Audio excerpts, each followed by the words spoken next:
Good evening, good morning, wherever you are. Thanks a lot for joining this third session for the Productive Researchers series. This series is part of the bigger program called Postgraduate Peer Support Network. And my name is Mohammed Saeed and I work at Qatar National Library. And for today's session, we have Professor Adrian Bejan. Adrian Bejan is a G.A. Jones Professor, Distinguished Professor at Duke University. His research in thermodynamics, applied physics, and constructal law of design and evolution in nature. He's the author of 30 books and over 600 peer-refereed journal articles. And in 2001, he was ranked by ISI among the 100 most cited authors in all engineering in all fields, living or deceased. He was awarded 18 honorary doctorates from universities in 11 countries. And for example, the Swiss Federal Institute and INSA Lyon. He received numerous international awards for thermal sciences. He is a member of the Academy of Europe. And he recently published a very interesting book, and the library has just ordered it. In a few months' time, that book will be available in our bookshelf, and there are several books of Adrian Bejan's books are available at the library, and some of his ideas on constructal theory and design of nature are all available in library, and they're very interesting read. Please have a look at those books. The library is open, like you can borrow those books from the library as well. Adrian, you will speak for 45 to 50 minutes, and then we'll open up the session for public Q&A. And I'll begin with like some guided Q&A from my side, and then I'll open up the session for the public, the audience to ask questions to you. Okay?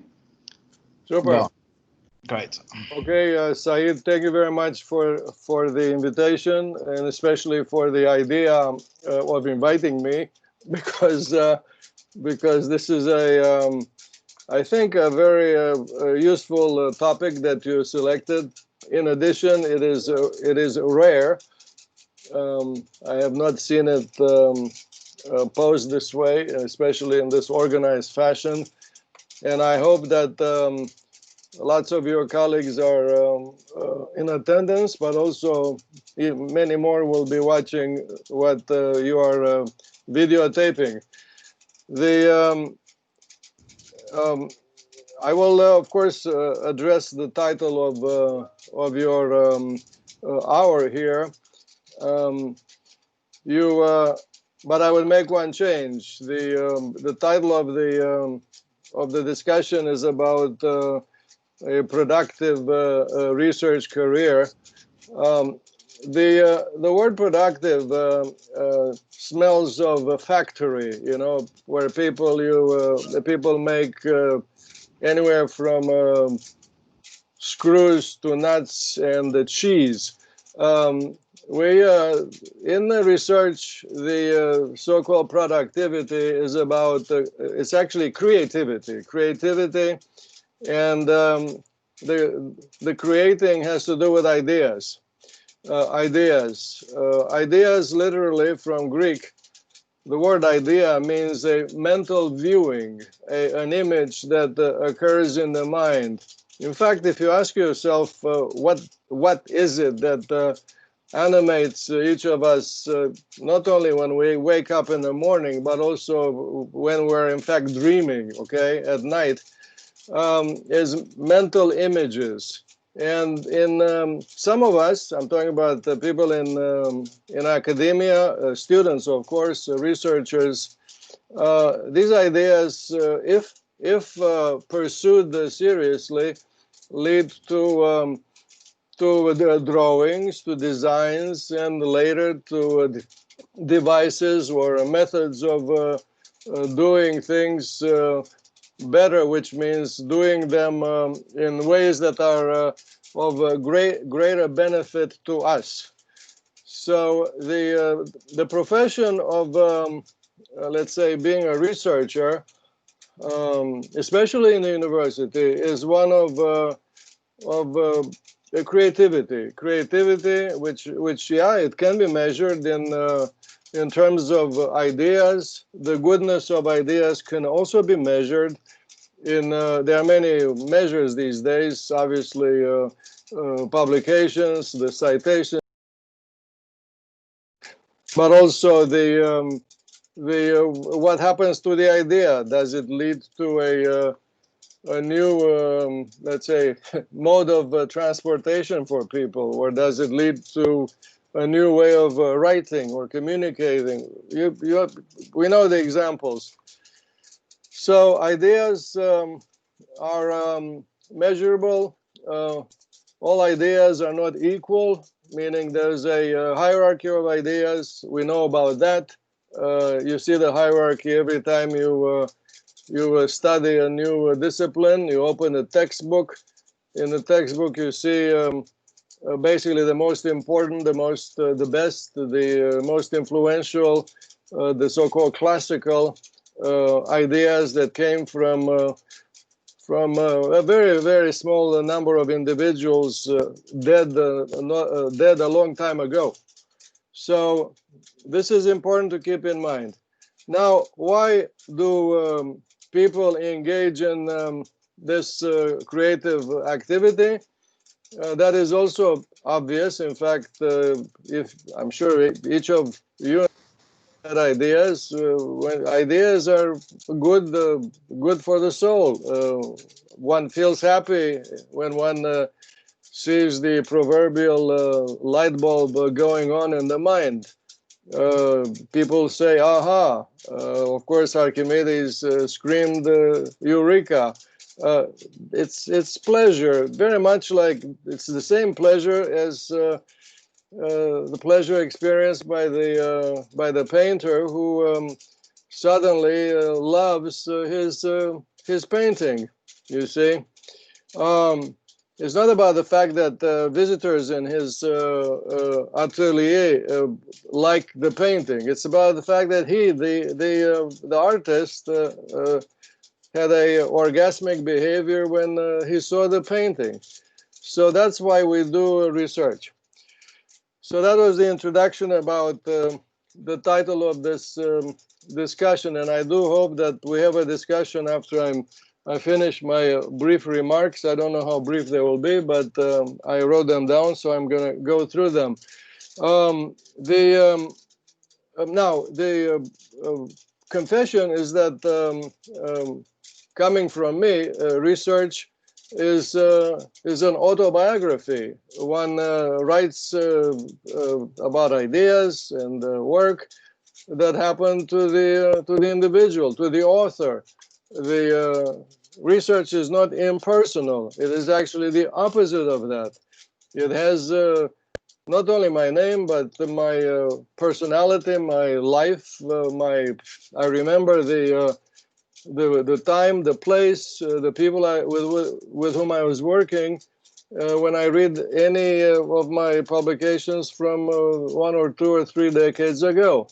So it's an autobiography. And this is why, another reason why it is a source of pleasure to be working in this domain of ideas.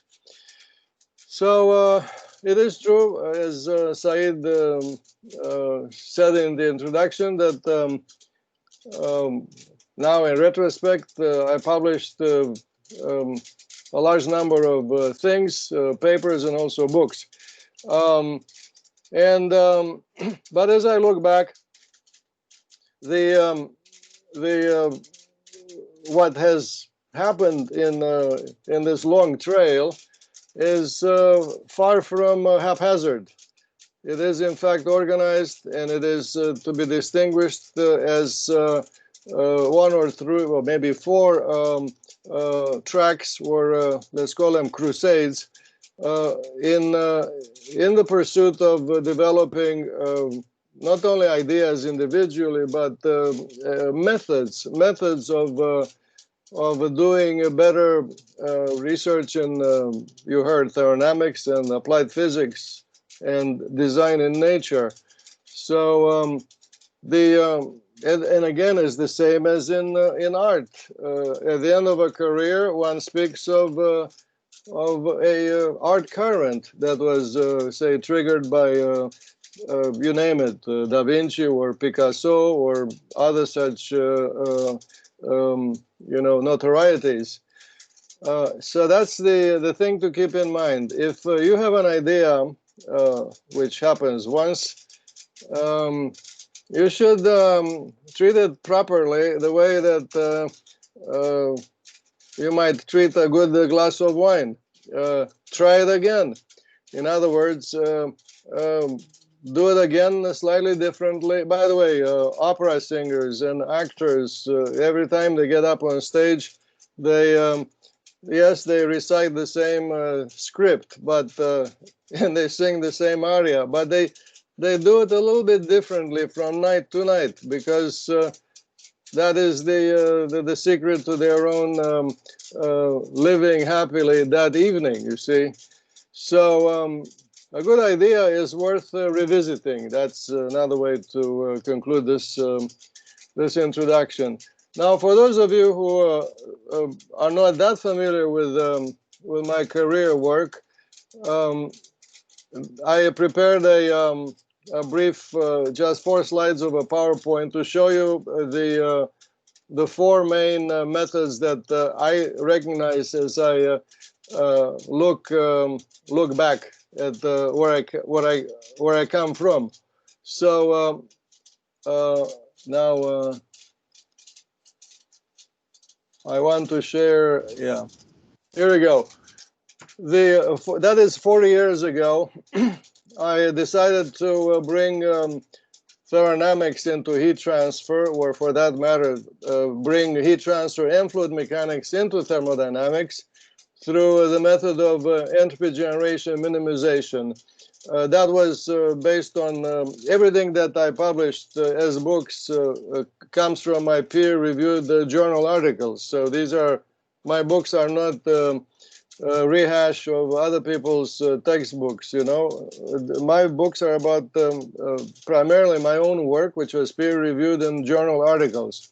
Not exactly compendia of articles, but the basis, the material is peer-reviewed research published individually as articles.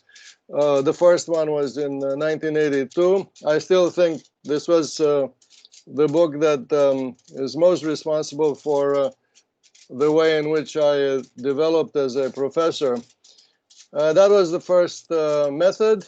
The second method, let's see now. The second method, there are actually 2 in the field of convection, scale analysis, which is the idea that you can do a lot better and a lot faster on the back of an envelope, if you know algebra, than having to struggle with exact solutions to allegedly exact governing equations. You can forget about the word exact, because that is a mirage. The boundary layer simplified the equations for momentum transfer and heat transfer, all due to Prandtl, are famously approximations of the so-called exact. And even the exact ones, the Navier-Stokes equations, they come with their own simplifying assumptions. So scale analysis is a reality check, more like more like a gentle slap in the face, asking the researcher to try to do better, because time is very valuable. So that's scale analysis. At the same time, and this is in the course of developing my textbook, Convection Heat Transfer. These are the first 3 editions. The 4th edition appeared in 2013. I developed the visualization of convection called heat lines. Heat lines is the way in which to show the true paths of heat flow, in the same way that in fluid mechanics we are educated by looking at streamlines. The third method in my textbook, Advanced Engineering Thermodynamics, now in the 4th edition, is about bringing into thermodynamics, in addition to the heat transfer and the fluid mechanics, bringing in the activity of design.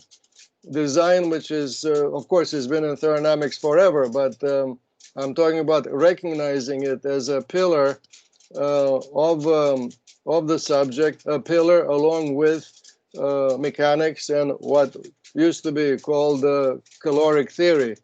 So that's the mission or the crusade fought on behalf of thermodynamics in this particular string of books. And most recently, I would not say finally, is the Constructal law, which is now 24 years old, from 1996. The first book devoted completely to the Constructal law appeared in 2000. You can see the titles here.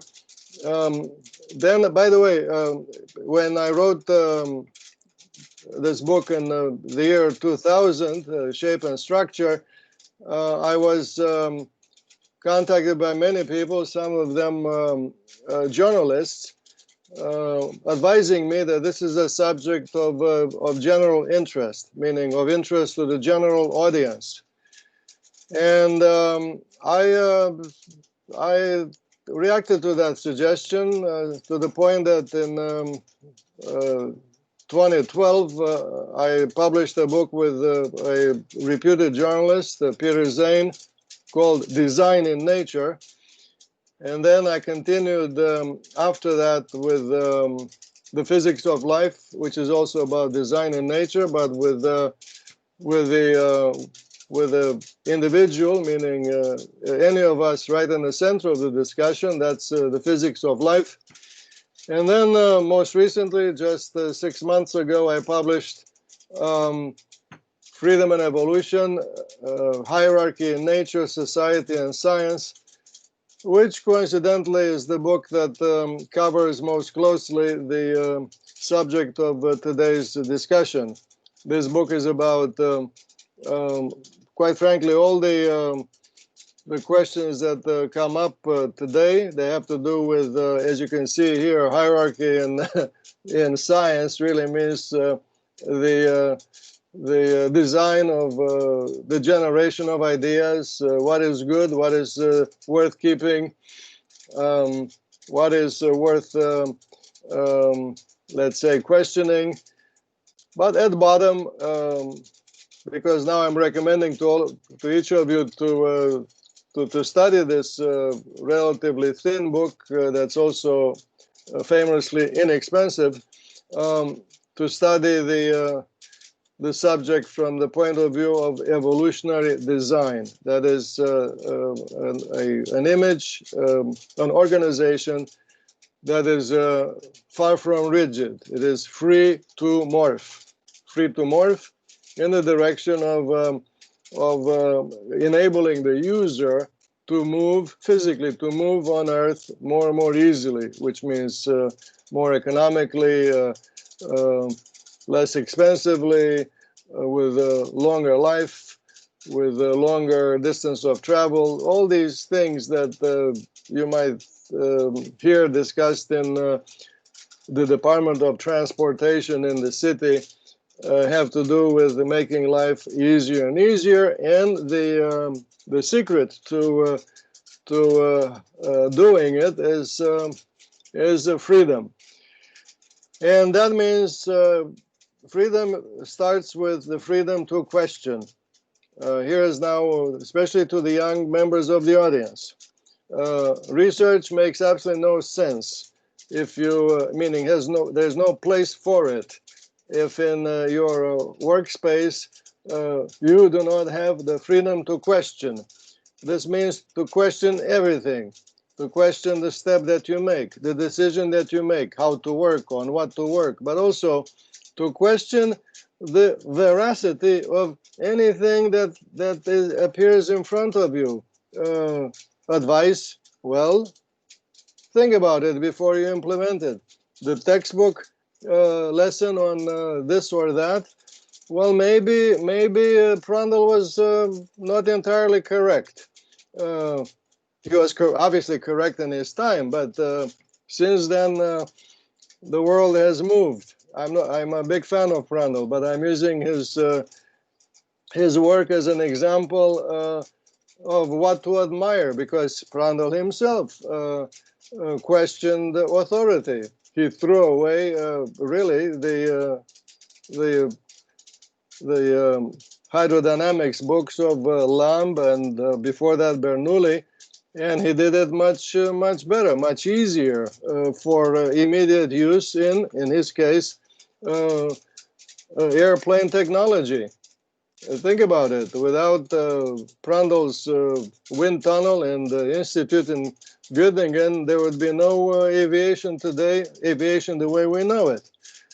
So, so to question means to equip yourself. I'm talking about every single one of you. This is what I tell my students: equip yourself with the ability to treat with respectful disregard the best known and the most revered so-called truths.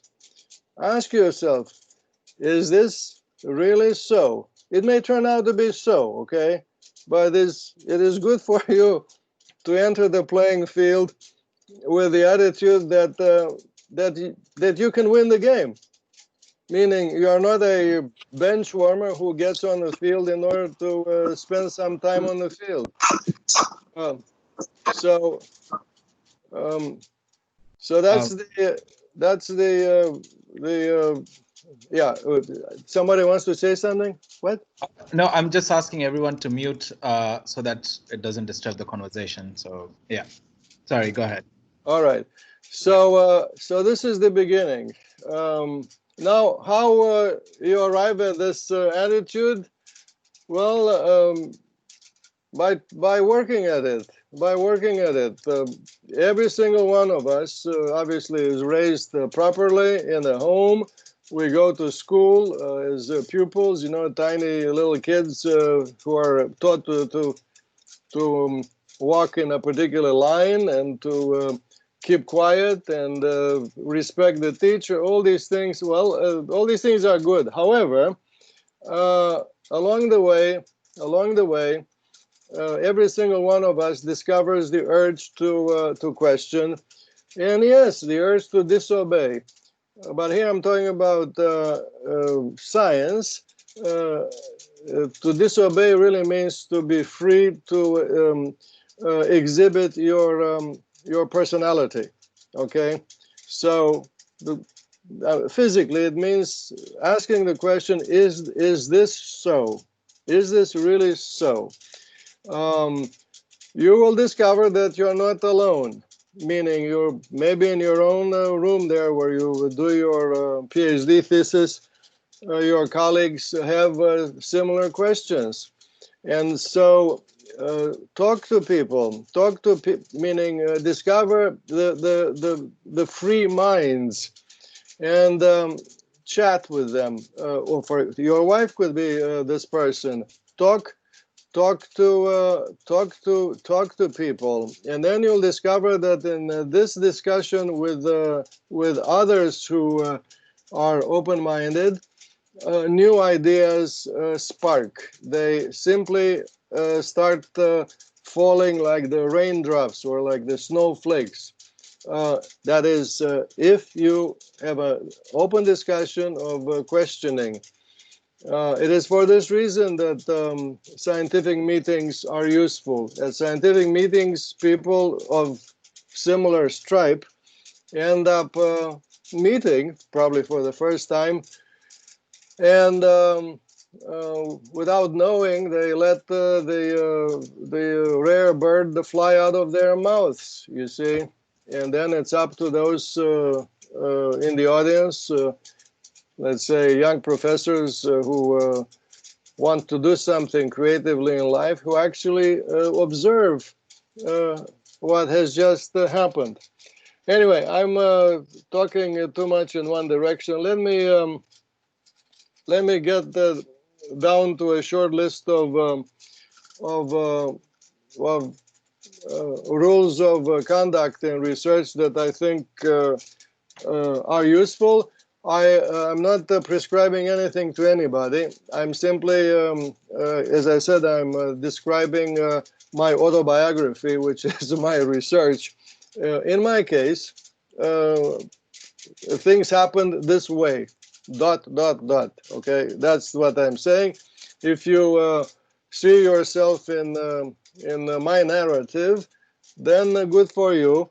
You can think about doing some of the things that I end up doing, frankly, without thinking. In my case, everything happened without a plan, meaning ideas happened and then I jumped on them.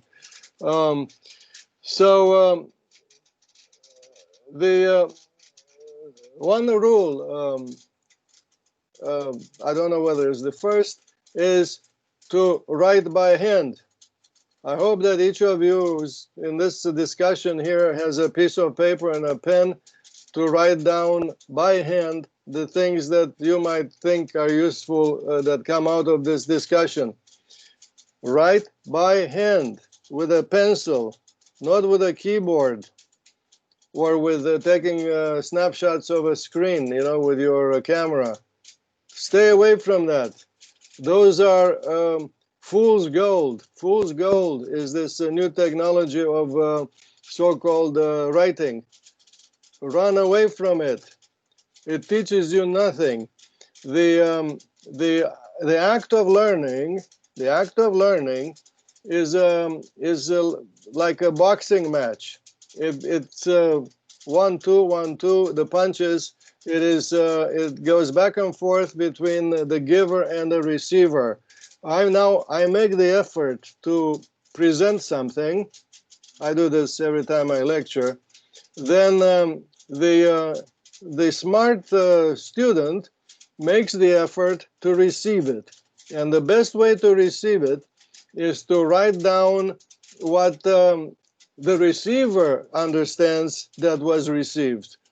You see, the writing down is the effort of the receiver, meaning what ends up written on the piece of paper has already passed through the organizing power of the brain of the receiver.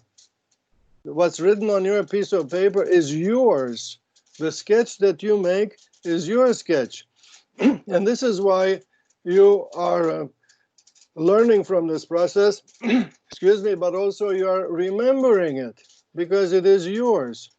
And then next morning, you'll remember it even better because you wrote it. You see? So that's the number one rule. Another rule is to create and then guard your free time with passion. Your free time is very, very valuable. There are many ways, especially in today's so-called knowledge industry, of wasting your time. Everything from spending too much time on the internet or spending too much time filling out forms or answering people's requests. People through the internet are the equivalent of, in the old days, people entering the door of your office without knocking. Stay away from that. Your free time is your property. And if you don't have free time, you have zero chance of doing any research. Because your research is your personal discussion with yourself, as I just explained. It's your autobiography. You need free time to sit down and write your autobiography. I understand that some people are talented at doing the organizing and doing administration work. These are highly valuable occupations. They are absolutely necessary. There is a choice to make in academia, and meaning a balance to be struck. I also do service. Everybody does service at one level or another. But those who hear the calling of creative work should should really answer their calling, meaning pay serious respect to ideas when they occur. And so so that means that another rule is when you get an idea, to jump on it, not to postpone it. Simply do justice to the idea. It's like going hunting in the old days. You see the animal you had to go hunting. Well, you see the animal, you go after the animal. So that's it's called in Latin carpe diem. Carpe diem is translated wrongly in English as seize the day. No, actually, it's translated "seize the moment." The correct translation is to grab the day as if you grab with your hand a slippery fish. You have to really grab it. So, are you following this? Anybody, or am I talking to myself? No, we are listening. Fine. And that's right. By the way, Da Vinci, in his many notes scribbled on the margin of his many paintings, wrote the equivalent of the carpe diem. He wrote it in Italian, but I'll tell you the English. It said, when you see the goddess Fortune, goddess Fortune is the deity of good luck. Grab her from, this is a woman, Fortuna is a woman. Grab her from the front, because from the back she's bald, meaning if she passes by you, you have nothing that you could catch. You understand? So a good idea is like the goddess of good luck.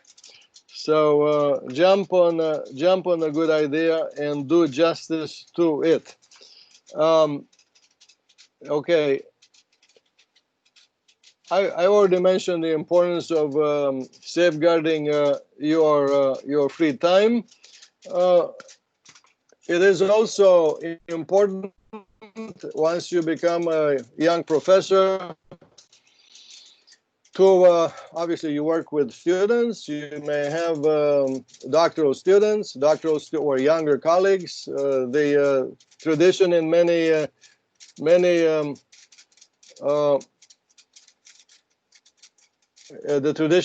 universities is for senior professors to surround themselves with younger colleagues, as I just mentioned.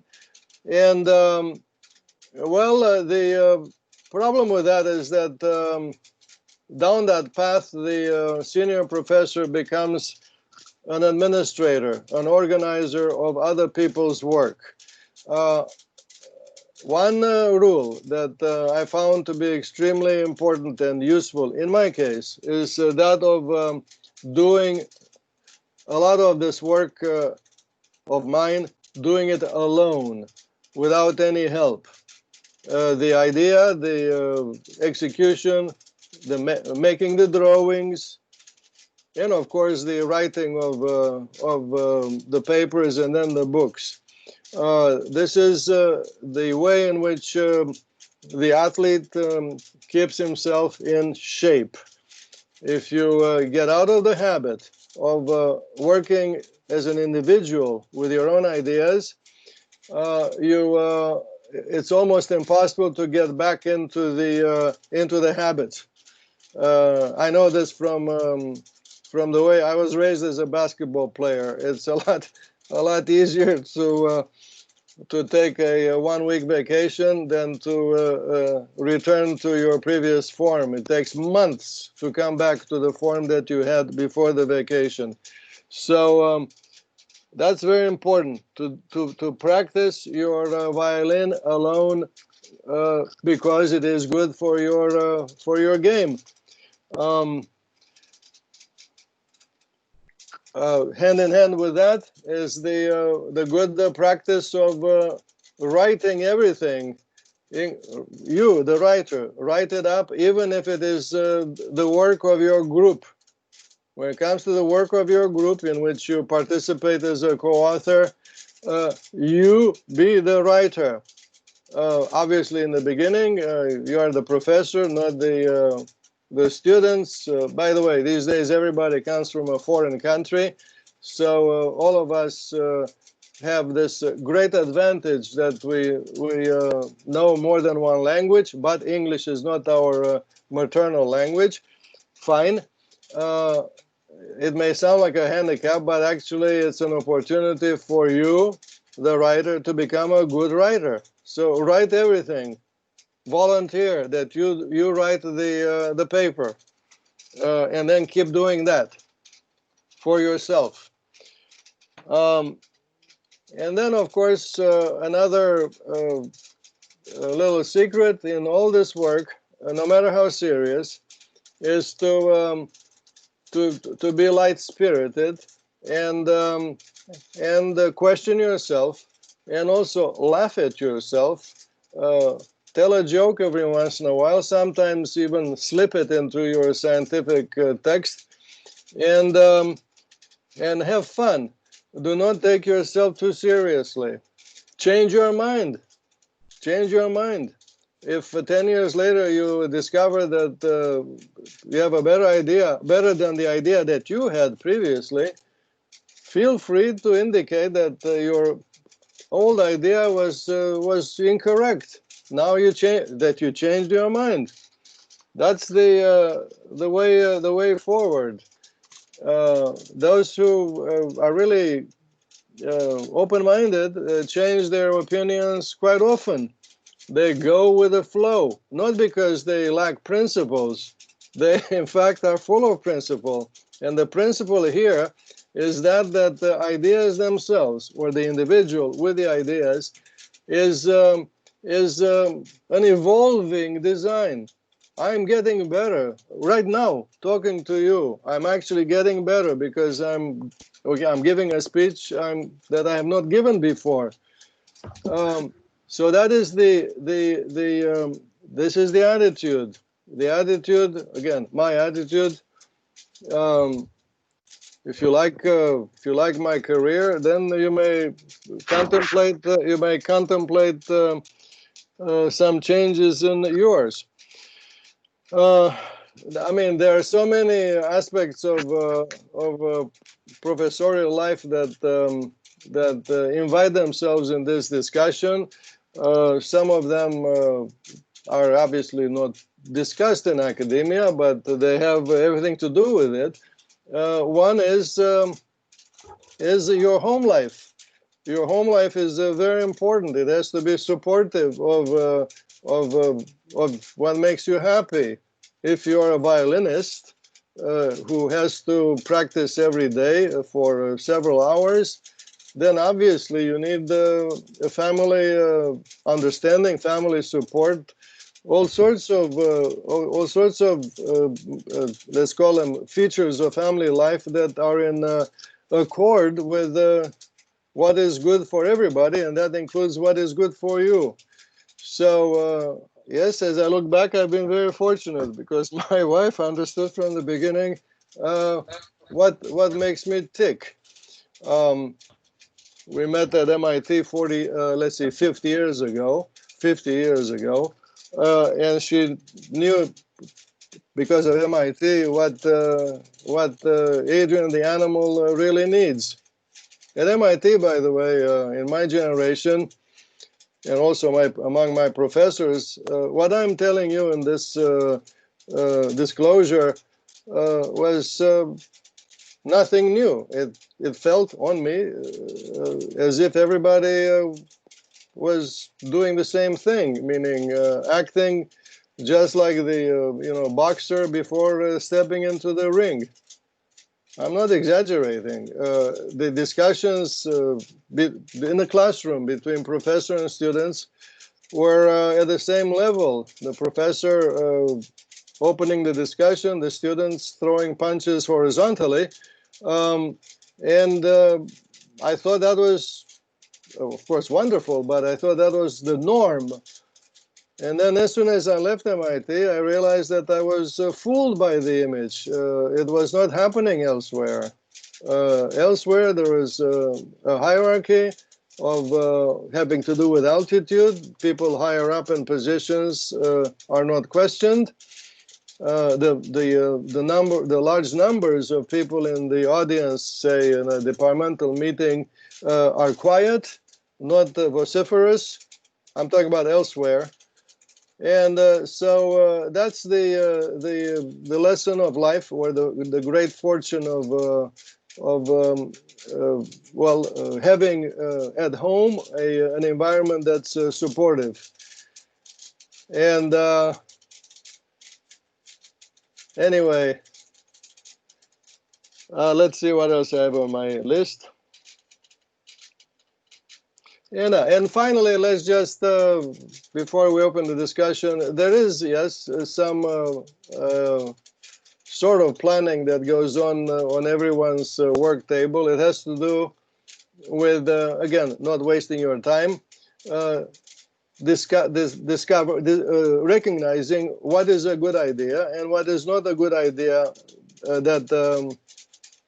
that you might be contemplating to be working on.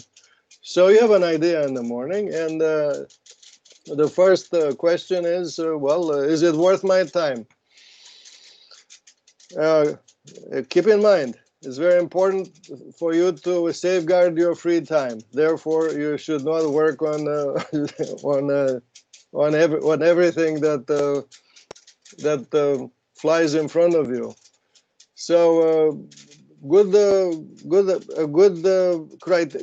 criteria for deciding what is good is to ask yourself, is it original? I mean, nobody knows whether the idea has occurred to other people. It is possible these days to discover whether the idea was in fact published by somebody before, because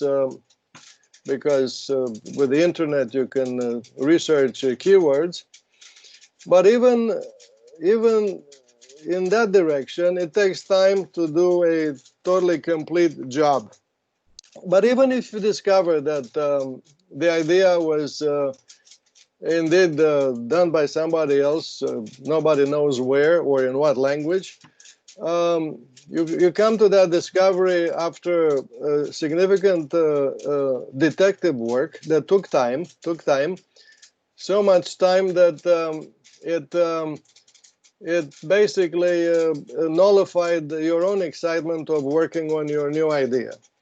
So the much better rule is that if you come up with a good idea that you like, and you are not sure whether it was done before, because it is such a good idea, well, a good idea tends to occur to lots of people, you should just work on it. Work on it. You'll find out sooner or later, especially after you publish it, whether it had been done before. Well, if you are lucky enough to publish a good idea and unlucky to discover that it was in fact done by somebody else before, two good things happen. The first is that you discover that your version is not identical to the first, meaning that yours is original too. It is a more recent version. But second is a huge compliment to you to discover now in print that your thinking was so original that it is in fact comparable or at the same level with ideas of true pioneers from the distant past. So this comes back to the carpe diem. Grab the day and hang on to it, because tomorrow you'll get another idea, and you'll be even happier that tomorrow your hands will be free to work on the next idea, because today you dealt with today's idea properly. So that's the advice on so-called strategy of research, which once again means to safeguard your free time. I think this pretty much has used up my allotted time of 50 minutes. So Saeed, if you would stimulate the audience to be creative enough in questioning me, that'd be great. Okay, wonderful. Thank you, Adrian. Thanks a lot for that wonderful and inspiring story of yours, and definitely a lot of things to learn. And something that I just struck me was to not to take your life too seriously. That's something that I'm just championing myself, and I definitely needs to take it lightly. So I just wanted to ask, like, you've been involved in administration and all this. This is a very question that I ask all the previous participants, is that how do you manage with your time, with your writing and reading? You read very diverse, looking at your books, you just have diverse reading list as well. And how do you manage time reading all of them together? And on top of it, like writing and publishing. So what is your time management strategy at the end of the day when you just sit down together and making sure that you kind of have covered a large canvas of reading and putting it together into your thoughts? What makes, how do you manage that? Well, the confession is that I'm not much of a reader. I'm a writer. I do not spend time reading. I do not watch television except important news, maybe 20 minutes every evening. I read the news. I mean, I'm very well informed about world news and conflicts and the history of the world. My mind puts things together. I'm educated directionally where I come from. I was educated in Romania. This is a country with solid education, with a tradition of solid education. But I'm not a reader. I'm a writer. I know that I get my kicks out of creative work, and in order to have my free time saved, I spend it on my work, not on other people's work. And I do not need to read in order to get ideas. You see, I get ideas when I walk around. There's a park right next to my house here, or when I'm talking to you. I mean, these are the unexpected human events. These are human events are where the sapiens part of the Homo comes from the interaction between people. People come together because it's easier, much better for life, easier to live together, meaning not to live not alone. Okay. I don't know how many of you read the novel Robinson Crusoe. You know, he was stranded. He thought alone on an island, and he was the happiest when he discovered Friday. You know, this other person on the island. The point is that time is very valuable, and reading too much is the wrong direction. Now, for the creative person, okay, when it comes to administration and service, there are activities that are more creative than others. I do a lot of the so-called service. I serve on 40 editorial boards of journals. I have done work for the societies. Now you mentioned this Academy of Europe. I'm active there.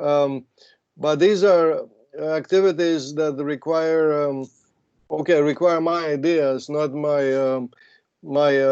hands-on work of moving papers and pushing people, individuals, in the right direction through the right doors and promoting people, firing people. I have not done the latter. I say yes to absolutely every appointment of the administrative kind when people ask me in my university, of course. But my work is based on my time, and my time is my time. And You see? So, so by the way, now that you formulated your question this way, reminds me of another rule that I follow. Most most professors teach that when you start a project, the first thing you do, maybe you spend the first half year doing a literature search, literature search. Do not do that. I just explained why.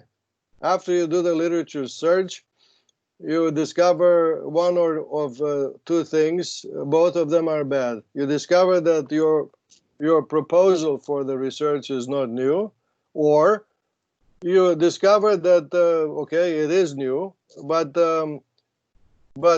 it's 6 months later and the soup got cold.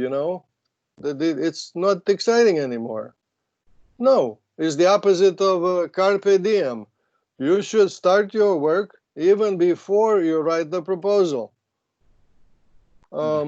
So I'm not teaching my students to engage in a literature search before anything. The literature search comes from, frankly, being a good, intelligent student. You read, you learn, you read a textbook. The textbook has many references to classical steps that other people had made. You get an idea of where the field comes from and where it is going. You are not a historian.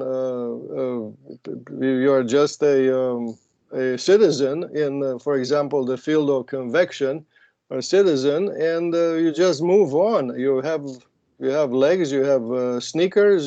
Therefore you run. That's all, because you see the stopwatch. The stopwatch is running. You see. That's the yeah. Yeah, I wish I had this tip while I was writing my thesis, though. I could have saved a lot of my time, definitely. So I'd just like to ask in terms of like, what you have given a lot of interesting your story, but for the current generation, like early career researchers, some of the key tips that you provide to your own PhD students and people here from different disciplines, they're not like directly from engineering, from different disciplines, but like some of the key areas of focus that one must consider themselves, like in making their academic life much richer. What are the 2 or 3 things that you would suggest them? Well, one thing I I teach through example is when I see a stampede, or when I see the new flavor of the day, I walk the other way. For example, all this infatuation with nano.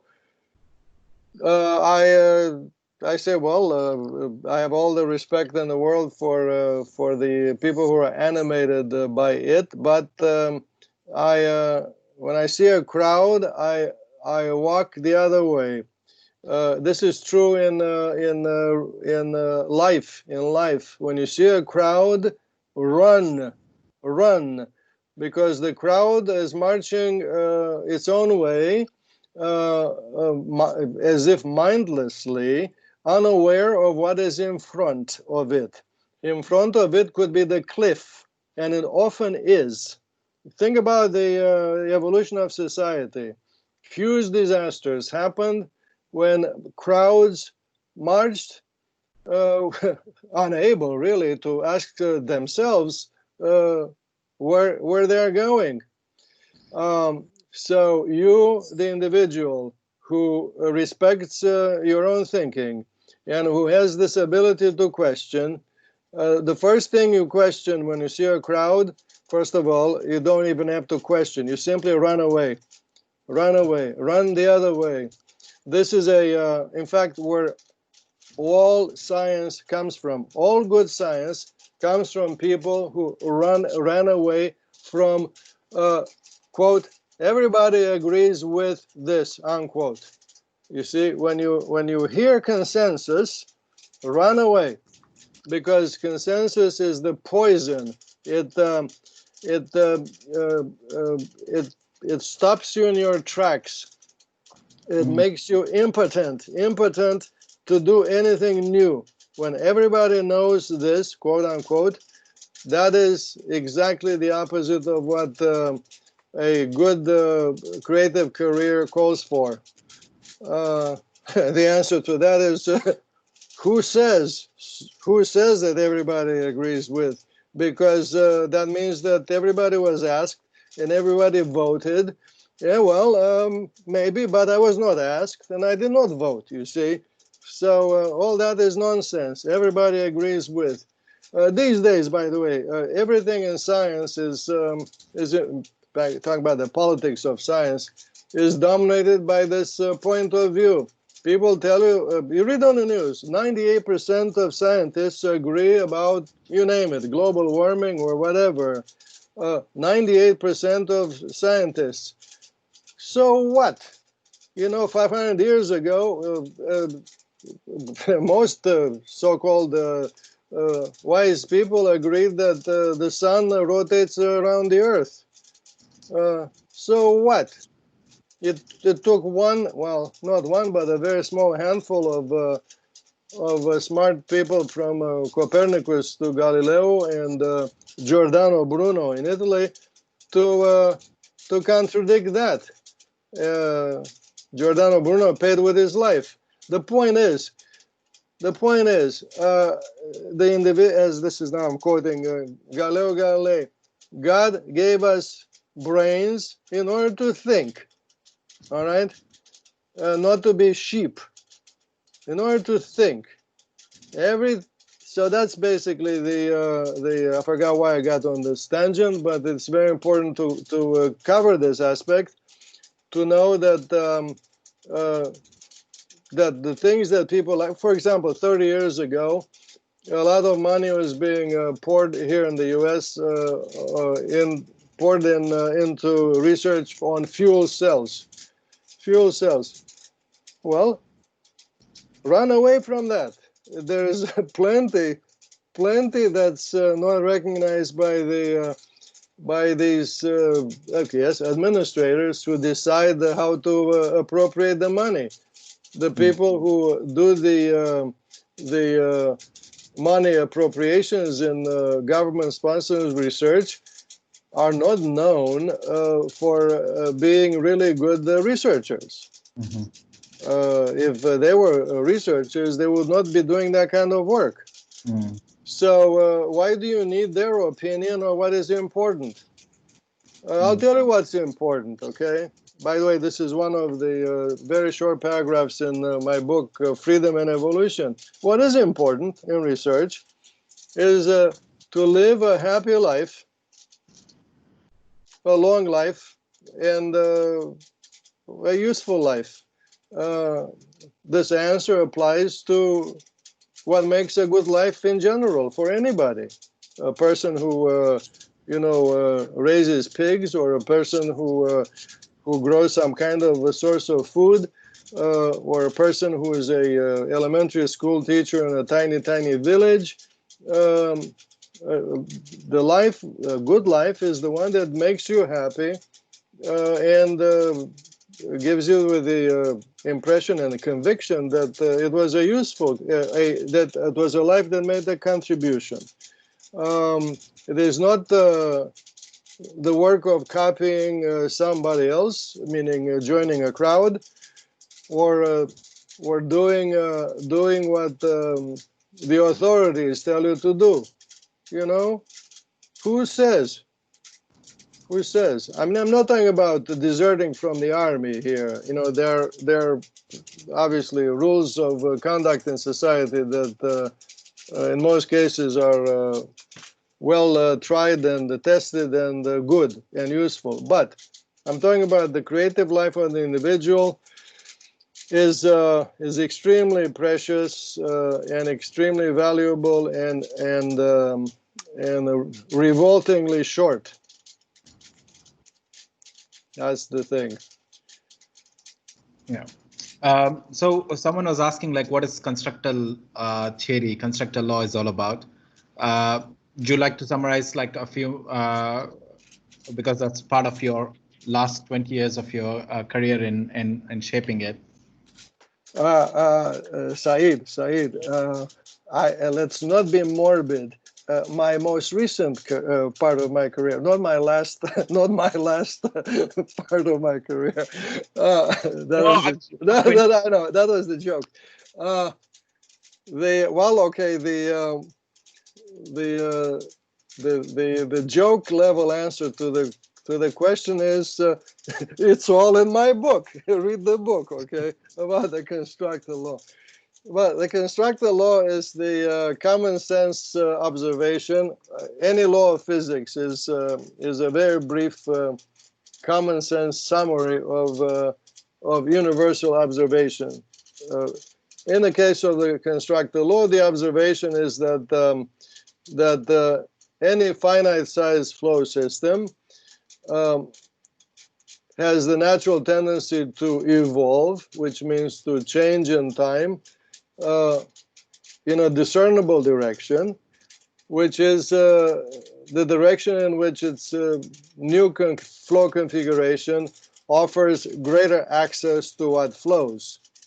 So that's basically that's the statement, not literally. You'll find the exact quote in the book, but and by the way, this most recent book is repeating this statement from 1996, and the much better question is ask me how I thought of it in 1995 when I first wrote it, and I don't know, I don't remember exactly what made me write it that out of the blue, but the observation is universal. River basins evolve in this direction. They are born and they keep evolving to flow more easily. This is why they become arborescent or tree-like. If you don't have access to movies, accelerated movies that show how rivers really readjust themselves all over the globe, you can look at river deltas, for example. Under the urinating horse, the river delta spreads radially. It's more like a pizza with, not a pizza, but a tree with branches extending and branching, ramifying in all directions.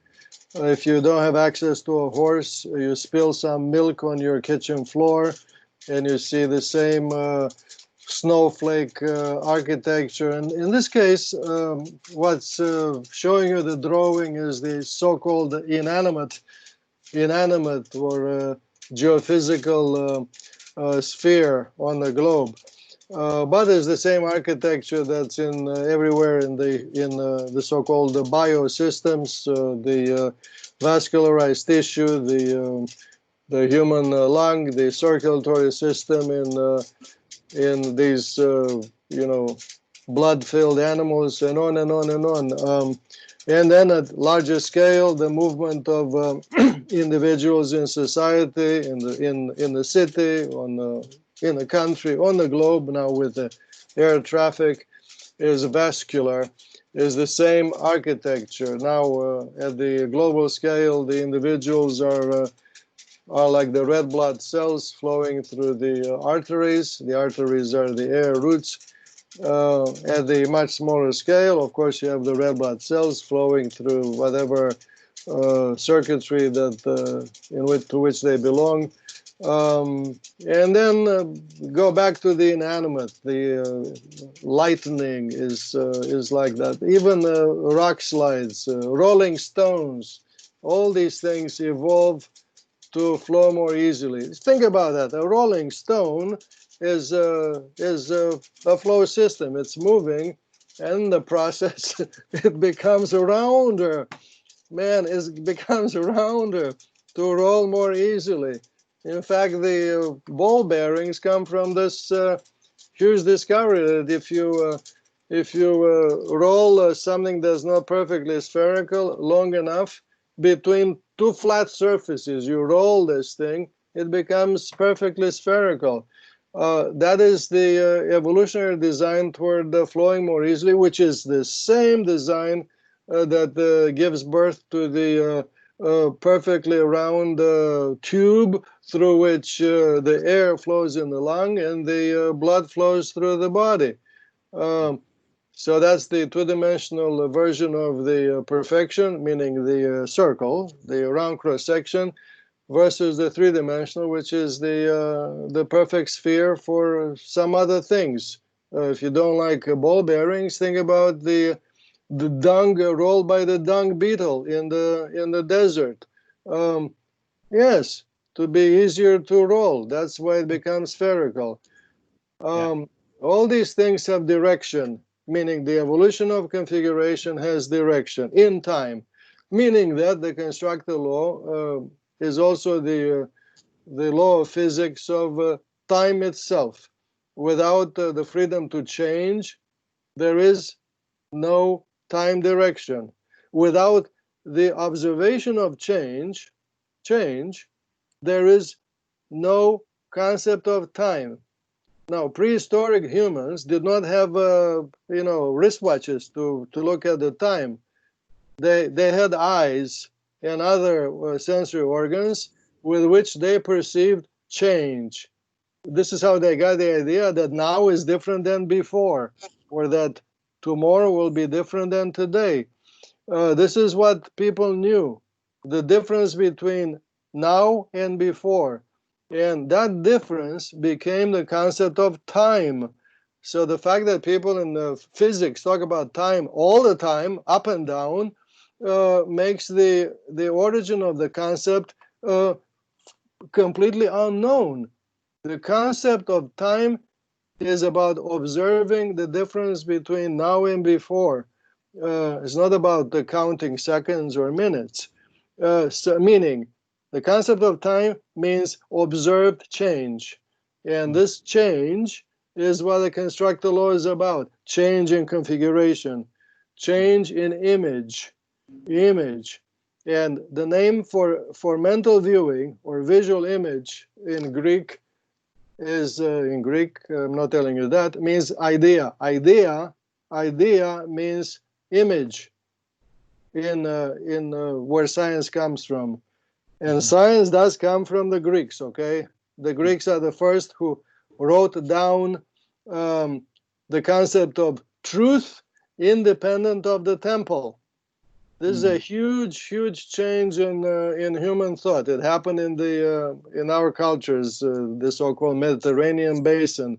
It happened there, not anywhere else. Okay, the idea that there is a religion, but then in addition, also empowering, there is also science, which is something that's accessible to anyone who questions it and discovers that it is true or false, meaning that it could be done better. So these are huge acts of empowering the human, both religion first and then religion with science next. Because you see, here's something else in answer to the person who asked this question, meaning what is constructal law? It's about evolution. Evolution, of course, means configuration change in a discernible direction in time. But in that movie, because it's a movie now, changing configuration is like you're watching a movie. In that movie, what works is kept. In that movie, an old idea like the bicycle is not thrown away because people came up with the automobile. Oh, even better. The bicycle did not eliminate the horse. The horse was still the vehicle on the battlefront. What works is kept. That's evolution, and that's why each of us in our activity, even in what we wear, each of us speaks of the past, what we acquired along the way, not just what we wear or how we look, but our habits. What works is kept. The accent I have in English has to do with the fact that I was raised in the Latin language. It's okay. Look, that's And by the way, this is the mother of diversity. Diversity is another name for evolution, because in evolution, what works is kept. That means that we may be all flying on airplanes today, but we came from very, very different corners of the globe, not only geographically, but also historically. Think about that. We don't look the same for the same reasons, because we all ended up in various parts of the globe along different routes while encountering different people with whom our originators interbred. There is all that makes sense, okay, from the point of view, at least in my mind, from the point of view of the so-called constructal law, which means that configuration happens and evolves naturally by itself. That means that it is physics, and it deserves a statement, a summarizing statement of physics. These things happen not because they're dictated. You know, look carefully. No matter how deep you scratch, you will not find Stalin telling telling nature how to be. Okay, that's not the way it works. Adrian, I'm not sure if you remember, my undergraduate project was on your tree networks theory, tree networks actually. I remember, yeah. So there is a question, like in terms of there's a young candidate, like she was a high school student, inspiring to be a theoretical physicist in cosmology. Is there anything I could do to help myself and make things easier? And do you have any tips that could help me along the way? You mean cosmology? Yeah. This is a great suggestion for the individual who likes to question and to look at things that tend to be overlooked by people. The cosmology, of course, gets a lot of attention. It's not my area, but I read the news. I see there's a lot of steady interest and excitement about it. The cosmos, the sky, is full of configurations that happen, and that means right away they are constructal. Meaning, why do they look like river channels or strands, branching? Why do they? Yeah, they look like streams or streamers of glowing celestial bodies that are not dispersed uniformly in space. Okay, this has to be looked at from the point of view of the constructal law. Meaning they have not been looked at in this way because they have not been questioned this way. I had only one contact with this domain about 5 years ago.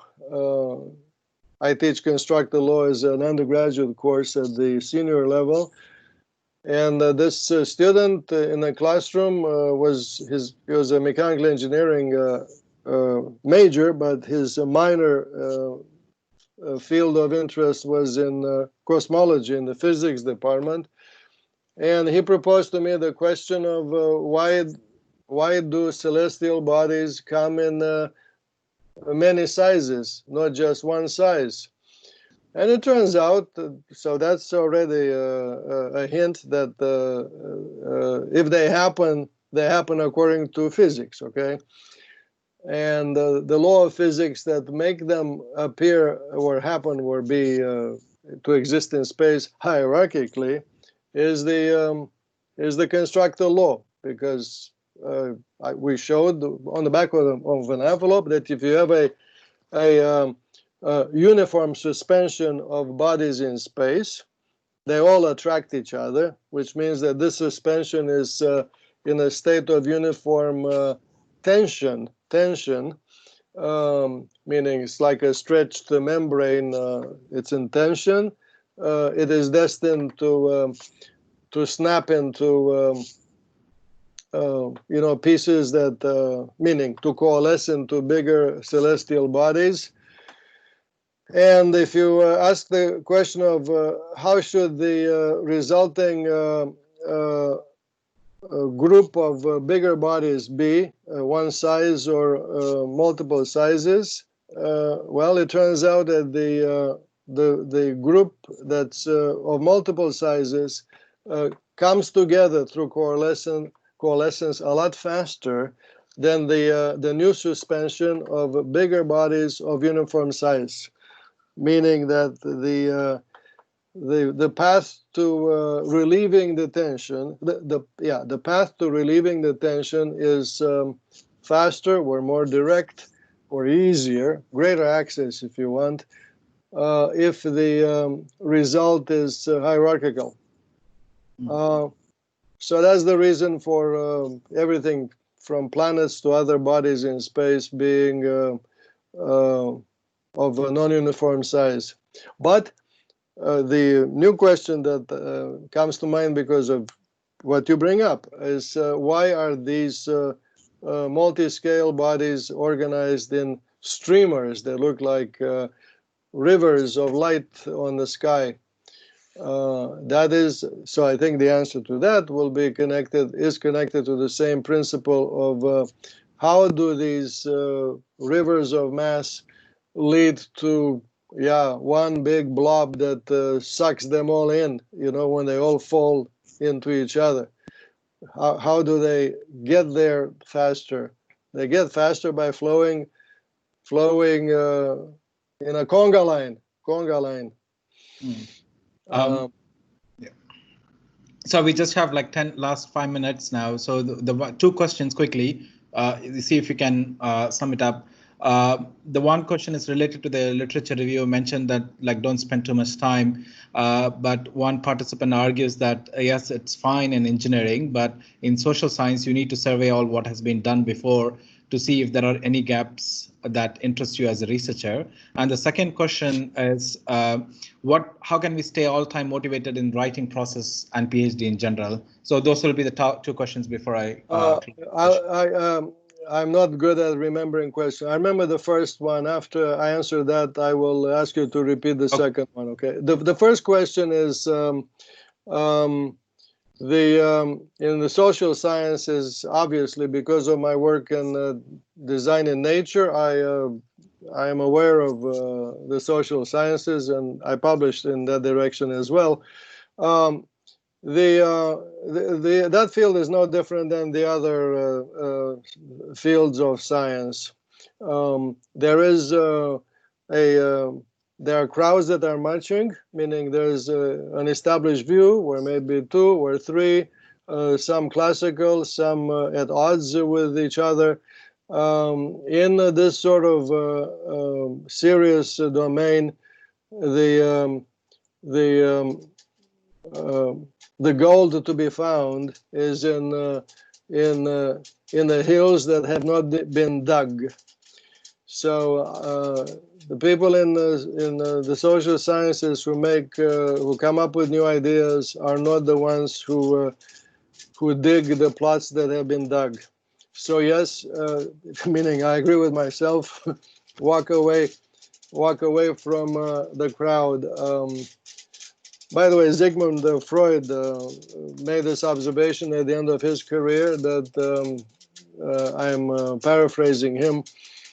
He acknowledges that he was able to come up with some original work because he did not spend his time reading other people's work. So that's basically, when I found that quote, I began to wonder whether he was one of my relatives, Could Sorry, be possibility. one of my grandparents. So yeah, what was the second question? How can we stay all time motivated in writing process and PhD in general? Well, good. That's a tremendous question. It's like, as I said, if you like the first glass of wine, try a second. It doesn't mean that you should get drunk, but But getting drunk on good ideas is not a bad destiny, you know. You look at these, I mentioned Sigmund Freud, but let's go back to the painters and artists. These people were incessantly returning to what made them happy. Sometimes they would, in fact, repeat the drawing. You know, Picasso, much more famous, Matisse, made the many versions of his drawing called The Dance. Um, it made him happy. Also made him rich because he sold every single one. Um, and it's the same in research. If you, for example, construct the law, I wrote many books. They're not repetitions, but one new generation of constructal law applications reinforces the the track where the path that was traced by the pioneering work, and that is all very good because with every uh, new generation of say students uh, come these questions. Please explain what the principle is. Please explain why it is useful. Well, the explaining is done by the new version of the in this case the book, or the new version of some paper that deals with what you're working on when you're a student, Said. That kind of how to arrange pipes on the ground, and which is of course a metaphor for how nature organizes the blood vessels in my body. Uh, that is a problem, a topic that is recurring. Most of the new constructal law papers these days deal with versions of that. Just the other day, by the way, I was reading a new paper on how to grow wheat and then collect it from an actual area, you know, in agriculture, the field. Well, the wheat is flowing from from that territory to the flour mill and the the place where the bread is made, the bread factory, according to invisible, but obviously discernible now if you ask, paths that are vascular. Uh, so your problem from 10 or so, 15 years ago is alive in many, wearing a new coat every day. So um, that's how to maintain your interest in your craft, is to recognize that it makes you happy, and it's okay, really okay for you to go back to what, in fact, it's smart for you to go back to what makes you happy. And of course, it's stupid for you to go back to what makes you unhappy. And you don't have to explain to anybody the fact that you choose every step you take. You choose to step in the direction that makes you happy. That is another way of describing how evolution happens. Evolution happens because every entity, not just Adrian and Said, meaning every droplet of water falling as rain on the river plain, on the rain plain, um, makes, obviously unwittingly, the decision to flow the right way. Think about it. It's physics, not opinion. It's physics. And by the way, if you don't know, physics means nature, okay? And if you want to beat nature, you lose. Okay, well, that's a very perfect statement to end. If you want to beat the nature, you lose. Thank you, Adrian. Thank you so very much. Very, very interesting, very interesting. And as always, I really admire your work for the last from 2004, 2004, ever since I read your paper, and I've been a great admirer of work. And thanks a lot for sharing your thoughts with our team. And I hope to see you in this region and in Doha. And if you ever happen pass by to Riyadh, please make a detour to Doha as well, and would be happy to give a trip to the wonderful library that we are in. Okay. Sure. Thank I you. will. And Yeah. Thank you. yeah, Thank you. I'll thank keep you that very in much. mind. In fact, you're on my schedule. I hope it works out. Great. That's wonderful. Thank you very much, and hope to see you soon. Thanks a lot, Thank all you. of us, for All joining, of and you. we'll send you the details soon. Thank you. Bye bye. Bye bye. Bye, Adrian. Take care.